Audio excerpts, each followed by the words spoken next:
The weather alert came through at 600 hours, and within 10 minutes, the entire station had descended into the kind of controlled panic usually reserved for hull breaches or surprise tax audits.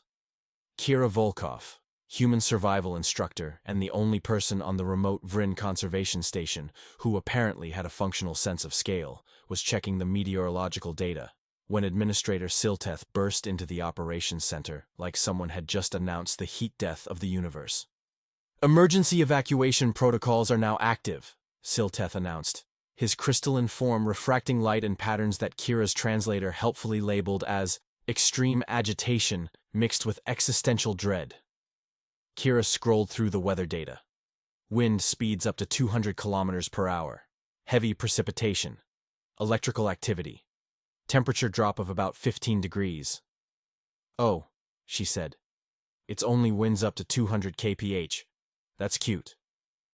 Every being in the operations center turned to stare at her. Cute? Silteth's form flickered through colors that probably meant something deeply insulting in his species' language. "This is a Category 9 atmospheric disruption event. This storm will annihilate all surface life. It's windy. Relax. The atmospheric pressure differential alone will make my ears pop, yeah. Look, I get that this is bad weather for you guys, but it's really not that." The station-wide alarm activated. Red lights strobed across every corridor. The speakers blared a warning in 12 different languages, all of them variations on "Run for your lives." Kira watched as the alien staff, 36 beings from 14 different species, evacuated the surface levels in a stampede that would have been comedic if they weren't all genuinely terrified. "You're evacuating for this?"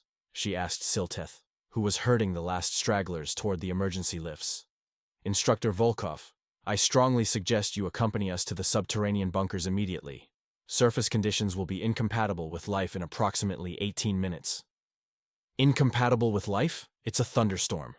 It is a killing storm, the wind speeds alone are equivalent to a strong hurricane. We get those every year on Earth. We call it hurricane season. We have parties." Silteth made a sound like crystal shattering. "Your species is insane. We get that a lot." The administrator disappeared into the emergency lift, still making distressed noises. Kira turned back to the weather data, shaking her head. 200 kph winds.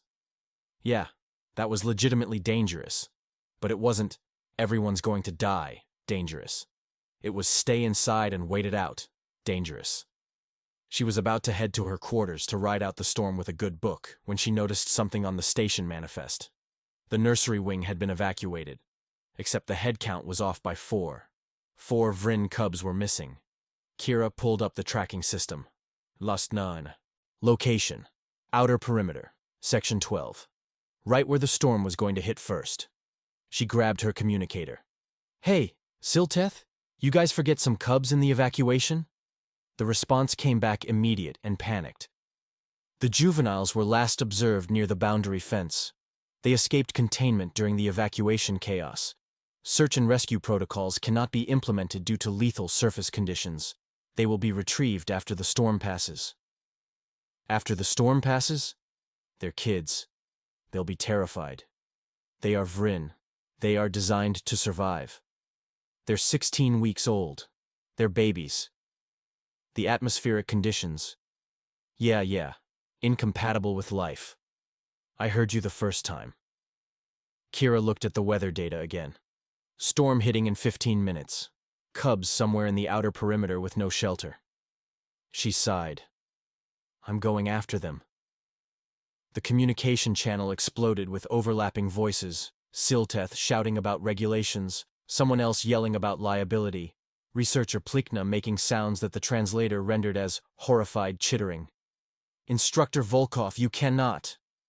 That was Plikna, the station's lead xenobiologist, an insectoid species with way too many legs and a tendency toward catastrophic overthinking. "The atmospheric conditions will strip flesh from bone. The pressure differentials will rupture internal organs. The temperature fluctuations will—" Kira was already pulling on her weather jacket.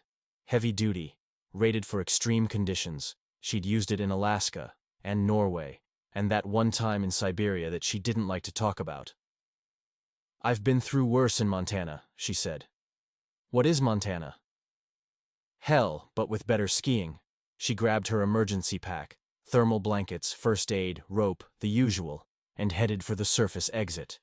Plikna physically tried to block her path, all 6 of his limbs spread wide in what was probably meant to be an intimidating display. The survival probability calculations indicate a 0.003% chance of returning alive. Kira looked at him. So you're saying there's a chance? That is not what those numbers mean. Look, I appreciate the concern, but those cubs are scared and alone in bad weather. Someone has to get them. And since you're all hiding in a bunker, she shrugged. Guess it's me. This is madness, suicide, violation of 17 safety protocols. Yeah, well, add it to my file. She stepped around him. If I'm not back in 2 hours, you can have my quarters. She hit the door release. The wind immediately tried to rip the door off its hinges. Kira stepped outside into the howling darkness. Behind her, she heard Plikna's despairing voice. She's going to die! We're watching a human commit suicide! The door sealed behind her. The storm hit like a physical wall. Wind screaming, rain horizontal, visibility approximately 0. Kira pulled her hood up, secured her pack, and started walking toward the outer perimeter. Her internal monologue, honed by years of surviving Earth's most creative attempts to kill her, kicked in immediately. Okay, wind's strong, maybe 180, 190 kph. Annoying but manageable. Rain's cold. Not hypothermia cold, but I'll want to dry off after. Visibility sucks. Navigate by landmarks and hope I don't walk into anything solid. She'd been through Hurricane Sandy in 2012. She'd survived a blizzard in the Rockies that had killed 6 experienced climbers. She'd once spent 3 days in the Australian outback with nothing but a water bottle and a really bad attitude. This was moderately unpleasant. She found the cubs 20 minutes later, huddled in what had been a maintenance shed before the wind had decided to recategorize it as scattered debris. All 4 of them, soaking wet, terrified, making sounds that were probably Vrin for, "We're going to die." The moment they saw her, they tried to attack. Standard panic response. Scared animals lash out at anything that moves. Kira dodged the first one's lunge, 60 kilos of adolescent predator with very sharp teeth, and exactly 0 emotional regulation skills. Yeah, I get it, she said, keeping her voice calm. Bad day for everyone. She pulled out the thermal blankets from her pack, space-age material, retained heat even when wet. She'd used them on Earth during winter rescues. The cubs were still trying to decide if she was a threat or just weird when she wrapped the first one in a blanket. The immediate warmth confused it into compliance. She wrapped the second, third, fourth. 4 burrito cubs, all staring at her with those dark eyes that were half, "What is happening?" and half, "Why aren't you dead?" Okay, she said. Here's the deal. I'm walking back to the station. You can follow me, or you can stay here and be miserable. Your choice. She picked up 2 of the cubs, smaller ones, maybe 50 kilos each. Manageable weight. Started walking. The other 2 cubs, after a moment of confused hesitation, followed. The walk back was worse than the walk out. The storm was intensifying. The wind was trying to physically relocate her to a different continent. The rain had upgraded from annoying to aggressive. But Kira had been through worse. She'd survived Tornado Alley. She'd climbed mountains in Nepal during monsoon season. She'd once crossed the Sahara with a broken GPS and a guide who turned out to be pretty sure he knew where they were going. This was just weather. Angry weather. But just weather. She was about halfway back to the station when she realized she had company. 6 shapes, moving through the storm. Large shapes. With teeth. Kira stopped. The adult Vrin pack emerged from the darkness like living nightmares. Apex predators, each easily 200 kilos, built for killing, covered in scars that suggested they were really good at it. They shouldn't be out here. This weather was deadly even for them.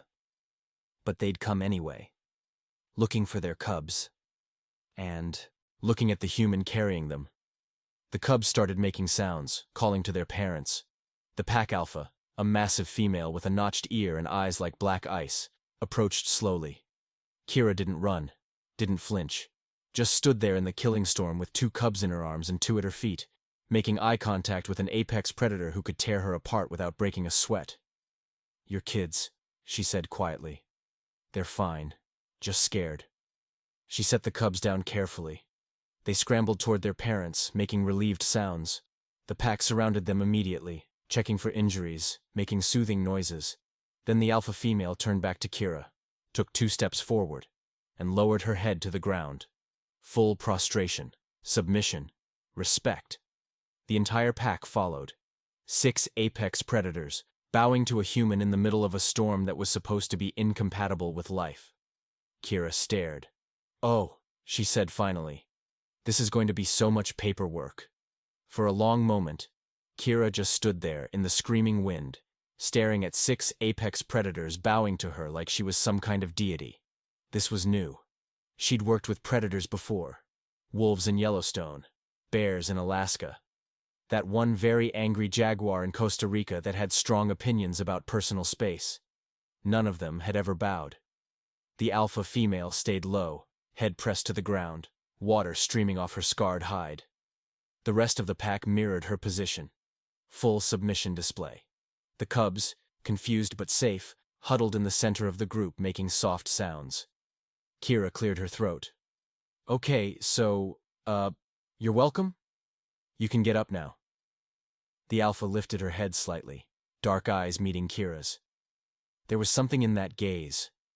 Recognition, maybe. Respect, definitely.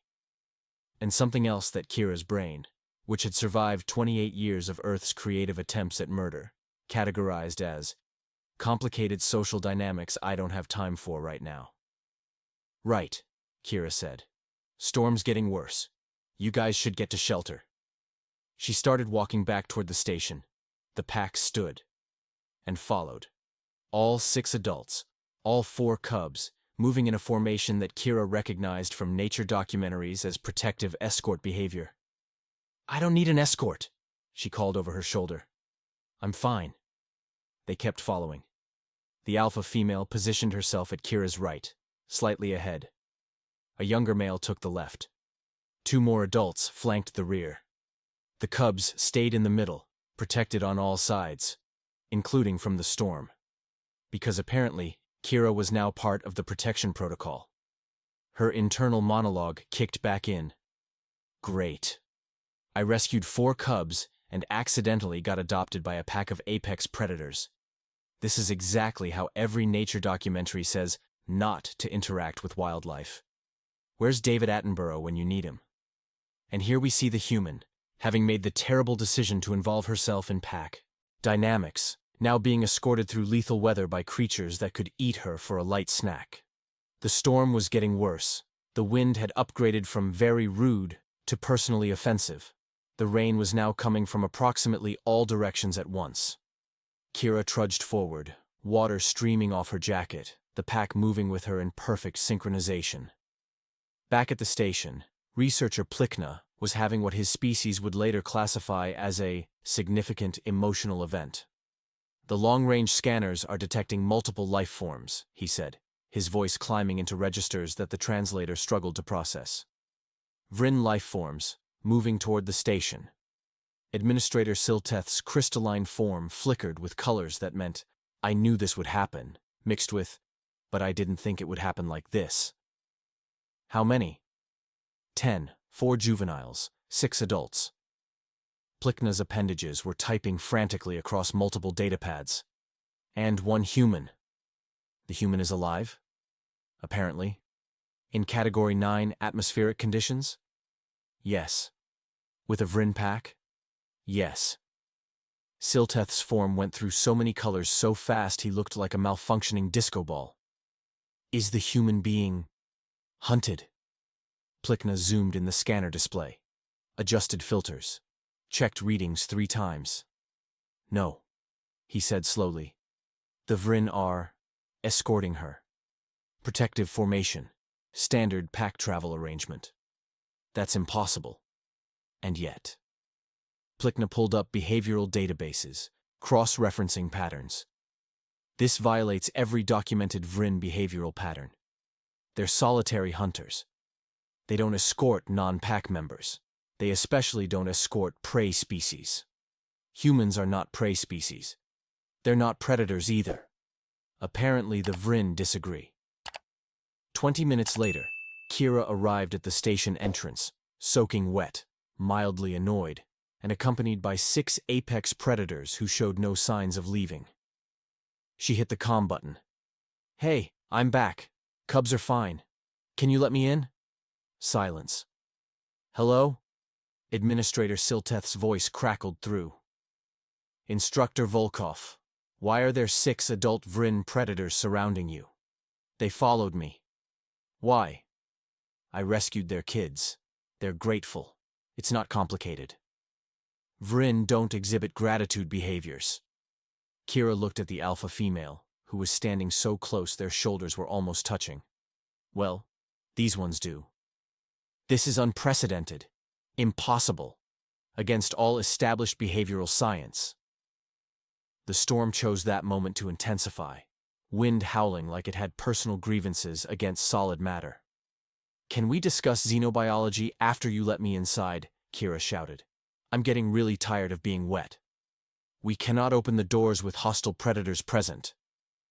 "They're not hostile. They're protective. There's a difference. The distinction is irrelevant to our safety protocols." Kira was about to make several pointed observations about the intelligence of bureaucrats when the pack shifted formation. The adults moved closer, surrounding her completely. The cubs pressed against her legs. The alpha female positioned herself directly in front of Kira, blocking the worst of the wind. They were protecting her from the storm. Inside the station, Plikna was watching this through the external cameras with the expression of someone whose entire worldview was being systematically dismantled. "They're shielding her," he whispered. "The pack is using their bodies to protect the human from environmental hazards." "That's not possible," another researcher said. "Vrin don't protect non-pack members." "They're doing it anyway." Silteth watched the scene unfold. One human, surrounded by apex predators in a killing storm, all of them working together to survive. "Someone get me the Vrin behavioral specialist," he said quietly. "And then get me a sedative. A strong one." Outside, Kira was discovering that being in the middle of a predator huddle was actually pretty warm.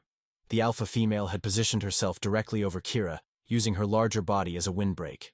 The others had formed a living barrier against the storm. It was, Kira had to admit, kind of sweet. In a weird, toothy, "these creatures could tear me apart but have decided not to" kind of way. "Okay," she said to the alpha. "I appreciate this, really. But I need to get inside the station, and you guys need to get to shelter. This storm isn't safe for anyone." The alpha made a sound, low, rumbling, somewhere between a growl and a purr. The translator in Kira's ear, struggling with the context, offered, "Pack stays together," or possibly, "You are ours now," or maybe, "This is fine." "Yeah, see, that's sweet, but I'm not actually Pack. I'm just a human who rescued your kids." Another rumble. The translator gave up entirely and just displayed untranslatable pack-bonding vocalization. Right. The storm was reaching peak intensity now. The wind was actively trying to relocate the station to a different planet. The rain had given up all pretense of following physics. Inside, Administrator Silteth was having a crisis of administrative faith.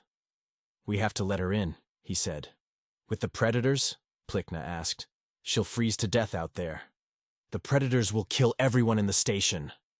"They've had multiple opportunities to kill her. They haven't. They're protecting her. Against all known behavioral patterns. I don't care about patterns. I care about not having to explain to Galactic Command why I let a human die of exposure while watching through cameras." He hit the door release. The main entrance began to cycle open. Kira perked up. "Oh, finally." The pack didn't move. "Okay, guys, I'm going inside now. You should go find shelter. There's got to be caves or dens or something." The alpha looked at the opening door, looked at Kira, took a step toward the entrance. "No," Kira said. "You can't come inside. It's a station. For scientists. Not for—" "Hey!" The alpha walked through the door. The rest of the pack followed, including the cubs, all of them filing into the station entrance like they'd been invited to a dinner party. Inside, alarms started screaming. Security protocols activated. Automated defense systems started charging, and Kira Volkov, soaking wet, exhausted, and rapidly losing patience with bureaucracy, stepped between the pack and the station security for the second time that day. "Everyone calm down," she shouted. "Nobody eat anybody. That includes you, security team. Lower your weapons." This was going to be a very long night. 3 hours later, Kira was sitting on the ground outside the station entrance, surrounded by apex predators, eating a protein bar. The standoff had evolved into something between a siege and a very awkward social gathering. The pack had arranged themselves in a protective circle around her, adults on the perimeter, cubs in the center with Kira. They'd settled into what looked like comfortable positions, apparently content to wait out the storm exactly where they were. Kira had pulled out her emergency rations. Standard survival supplies, protein bars, energy gels, water pouches. She opened a protein bar, took a bite, and noticed 4 pairs of cub eyes watching her with intense interest. "What?" she said. "You guys hungry?" One of the cubs made a sound that was probably Vrin for "yes please." Kira broke off pieces of the protein bar and held them out. The cubs approached cautiously, sniffed, then ate with the enthusiasm of teenagers discovering pizza. The adult Vrin watched this with expressions that Kira's brain, operating on limited sleep and too much adrenaline, interpreted as bemused parental tolerance. Inside the station, the observation deck had turned into a war room. Multiple xenobiologists were shouting at each other, pulling up databases, comparing notes, and generally having the kind of academic breakdown that made peer review look civilized. "She's conditioning them through food rewards," researcher Plikna announced, gesturing at his datapad like it contained proof of divine intervention. Kira's voice crackled through the comm system. "I'm sharing lunch. Stop overthinking." "This is classical operant conditioning. You're creating an artificial behavioral modification through—" "I'm being nice to kids who are probably hungry. That's it. You're making this weird." Administrator Silteth's crystalline form was flickering through so many stress colors, he looked like a migraine in physical form. "Instructor Volkov, I am ordering you to disengage from the specimens immediately." "They're not specimens. They're a family." Kira gave another cub a piece of protein bar. "And they literally saved my life in this storm, so maybe show some respect." "You saved their lives." "No, I rescued the cubs. Then they kept me warm and blocked the wind while you all hid in your bunker. We helped each other. It's called cooperation. You should try it sometime." The observation deck fell silent. One of the junior researchers, a gelatinous species whose name Kira could never pronounce, raised a tentacle. "The human has a point. The pack is exhibiting mutual aid behavior. That's actually consistent with advanced social structures." "But not with humans," Plikna protested. "They're not pack. They're not Vrin." "The Vrin seem to disagree with your assessment." That's when the storm hit its peak. The wind upgraded from offensive to apocalyptic. The temperature dropped 15 degrees in as many seconds. The rain turned to hail the size of Kira's fist, and the station's emergency power failed. The lights went out.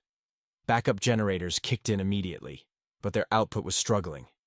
Inside, organized chaos turned into disorganized panic. "Structural integrity monitors are offline. Environmental systems operating at 60%. We need to evacuate to the deep bunkers." Outside, Kira pulled her hood up against the hail and settled more comfortably against the warm bulk of the alpha female. "Well," she said to the pack, "this is exciting." The alpha made a sound that might have been agreement, or might have been, "You humans are all insane." Administrator Silteth's voice came through the comm, tight with controlled panic. "Instructor Volkov, we may need to evacuate to deeper bunkers. The surface structure's integrity is compromised." Kira looked at the station. Solid construction, good engineering, built to withstand weather exactly like this. "Or you could just ride it out. It's a storm, not an apocalypse." "Our readings indicate—" "Your readings are paranoid. The building's fine. You're panicking because your power flickered. That's what backup generators are for. The structural stress indicators are probably overtuned because whoever designed them came from a species that evolved in calm weather." Kira shifted to a more comfortable position. The cubs had curled up against her, using her as a combination pillow and heat source. "Look, I've been through hurricanes that would make this look like a light drizzle. Your station isn't going anywhere. There was a long pause. How can you be so calm? Because I'm from Earth. We have weather that makes this look like a pleasant spring afternoon. She scratched one of the cubs behind the ears. It made happy sounds. You want to know what's funny? Right now, I'm warmer and more comfortable than you are. The pack's keeping me warm. Meanwhile, you're all in a bunker running on backup power, freaking out about structural integrity. That's not funny. It's a little funny. The storm began to ease, not quickly, but noticeably. The wind dropped from end times to merely extremely rude. The hail stopped. The rain continued, but without the same apocalyptic intensity. Kira stood up, brushing herself off. The pack stood with her, still maintaining protective formation. Okay, she said into the calm. Storm's passing. Can I come inside now? I'd really like to get dry. There was a pause. Then the entrance doors began to open. Kira walked toward them. The pack followed. No, she said. You guys need to go home now. Find your den. Get warm. Take care of your cubs. The alpha female made a sound. The pack kept following. I'm serious. You can't come inside. It's not safe for you. All the scared aliens with weapons and terrible decision-making skills. The doors opened fully. Kira stepped through. And 6 Vryn predators tried to follow her inside. Station security, having apparently learned nothing from the last 3 hours, activated every protocol except the one that would have worked. Asking nicely. Weapons charged. Barriers deployed. Alarms screamed. The pack saw the weapons and responded exactly as any protective group would. They got defensive. Low growls. Raised hackles. The cubs moved to the center of the group, whimpering in confusion. Stop threatening them, Kira shouted. They're predators. The security chief, some heavily armored species Kira had never bothered to learn about, advanced with weapons raised. They're protective. You're making it worse. They cannot enter the station. I know that, but pointing guns at them isn't how you communicate that. Standoff at the entrance. Cubs whimpering. Adults growling. Security ready to fire. Kira stepped between them. Again. Everyone calm down, she said, her voice carrying the kind of authority that came from 28 years of surviving things that should have killed her. You're all being ridiculous. She turned to security. Lower your weapons. Now. But, now.